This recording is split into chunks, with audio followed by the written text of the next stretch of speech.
Error சிவியாரிட்டிங்கிற comment SQL சர்வரில் எதுக்காக use ஆகுதுங்கிறத பார்க்கலாம். SQL சர்வரில் எப்போவுமே எரர் சிவியாரிட்டியை 3 லெவல் ஆஃப் கேட்டகரிஸில் பிரிப்பாங்க. ஸோ 0 to 1 ஸ்கேலில் வந்ததுன்னா அது உங்களுக்கு இன்ஃபர்மேஷன் எரராகவும், 11 to 16 வந்ததுன்னா அது யூசர் எரராகவும், 17க்கு மேலே வர எல்லாமே சிஸ்டம் எரராகவும் கன்சிடர் பண்ணுவோம்.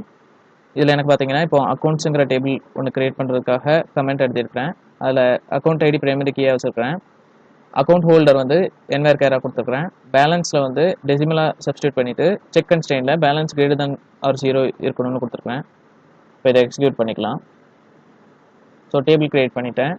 அதில் இப்போ ஒரே ஒரு ரோ இன்சர்ட் பண்ணுறதுக்காக account ID, account holder and balance மட்டும் நான் சப்ஸ்டியூட் பண்ணி இன்சர்ட் பண்ணிக்கிறேன். ஸோ ஒரு ரோ இன்சர்ட் ஆகிடுச்சு. ஸோ இப்போ நான் பிகின் ட்ரைக்குள்ள அந்த அக்கௌண்ட் ஐடி 1க்கு பேலன்ஸ் வந்து நான் -100ங்கிறத சப்ஸ்டியூட் பண்ணுறேன்.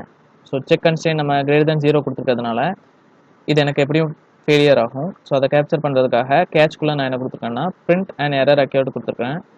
அது கூடவே பிரிண்ட் எரர் சிவியாரிட்டி, அந்த எரர் சிவியாரிட்டி ஃபங்க்ஷனை நான் வந்து இது கூட கன்கேட் பண்ணியிருக்கிறேன்.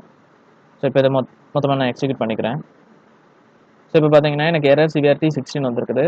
ஸோ ஆல்ரெடி நம்ம பார்த்த மாதிரி 11 to 16 இருக்குது யூசர் எரராக எனக்கு பிரிண்ட் பண்ணியிருக்குது.